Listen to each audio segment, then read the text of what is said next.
Hello guys, welcome back to my channel. तो आज की वीडियो होने वाली है आईबीपीएस क्लर्क के जो पेपर का रिव्यू हुआ था। पेपर का रिव्यू मैं दूंगी। तो पहले तो मैं इस बार टाइम से पहुंची। जस्ट मेरे पहुंचने के 15 मिनट बाद उन्होंने मतलब फॉर्म लाइन लगाना स्टार्ट किया वो चेकिंग वगैरह के लिए। तो इस बार मैं टाइम पे पहुंची थी। तो फिर लाइन लगा के फॉर्म वॉर्म की चेकिंग हुई, फिर सब अपने अपने प्लेस पे गए।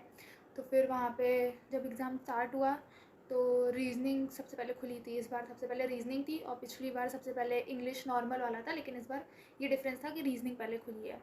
तो रीजनिंग खुली तो रीजनिंग के मैं क्वेश्चन करते गई।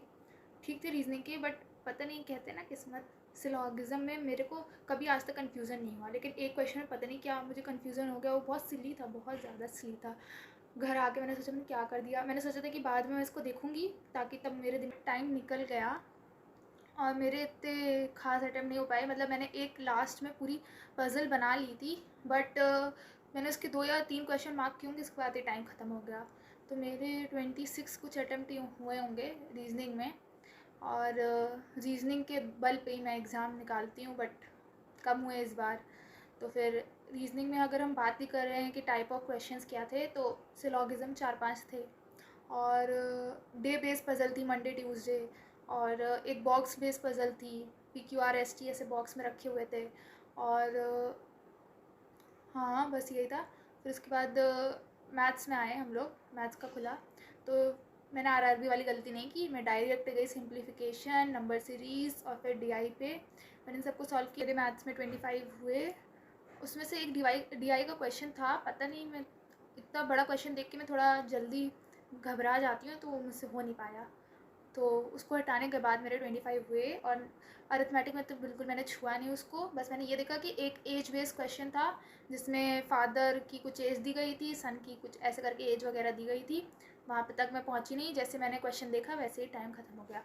फिर उसके बाद इंग्लिश पे आते हैं। तो इंग्लिश पे वही नॉर्मल पैरा जंबल इस बार दे दिए थे। पिछली बार तो पैरा जंबल आया नहीं था। फिर इस बार करेक्ट करने वाला नहीं आया था। इस बार कुछ 4-5 क्वेश्चन दिए गए थे और उसमें से आपको बताना था सही वाला सेंटेंस कौन सा है। तो ये भी पिछली बार के कंपैरिजन में थोड़ा सा डिफिकल्ट है। और कॉम्प्रिहेंशन भी आया था, और पिछली बार वाला कॉम्प्रिहेंशन बहुत ईजी आया था। इस बार थोड़ा सा उससे ज़्यादा हाई, मतलब मॉडरेट हैंगे। पिछली बार वाला ईजी था, तो इस बार वाला मॉडरेट था, मुझे ऐसा लगा। तो इंग्लिश में मैंने पूरे 30 आउट ऑफ 30 अटैम्प्ट कर लिए। इंग्लिश मुझे ठीक ठाक लगी। और पिछली बार के कंपैरिजन में देखें तो इंग्लिश भी मॉडरेट थी, मैथ्स भी मॉडरेट थी, क्योंकि पिछली बार वाले सिंपलिफिकेशन आपको लिखने की ज़रूरत ही नहीं थी, वो ऐसे सॉल्व हो जा रहे थे। इतना इजी आया था। 1 लाइन पे डीआई आई थी, 1 लाइनर डीआई। और इस बार डीआई जो आई थी वो कुछ 2 BHK 3 BHK थी। वो भी थोड़ी कैलकुलेटिव थी, ये नहीं कि बिना कैलकुलेशन के निकालो। लेकिन पिछली बार वाली सिर्फ 1 लाइन बेस्ड थी, बस ऐसे देखो और आपको मिल जाएगा आंसर, क्वेश्चन में ही आंसर था। तो पिछली बार वाला तो बहुत बहुत बहुत ईजी पेपर था, और इस बार वाला मुझे ईजी नहीं लगा, मुझे मॉडरेट लगा पेपर। और मेरी 27th की फर्स्ट शिफ्ट थी, तो मुझे तो मॉडरेट लगा। और मुझे नहीं लगता कि इस बार यूपी का, मैं यूपी से हूँ, तो यूपी का कट ऑफ 84 जाएगा। थोड़ा सा कम तो होगा ही, क्योंकि इस बार पेपर मॉडरेट था, ईजी तो था नहीं। तो गाइस, मेरे अटेम्प्ट 81 थे, तो मेरी सिचुएशन थोड़ी डाइसी है। अब अगर यूपी का कट ऑफ कम हुआ तो आई एम इन, वरना आई एम आउट। तो मैं उस पर ज़्यादा ध्यान नहीं दूंगी। मेरा पिछली बार पीओ क्रैक हुआ था, प्रीलिम्स।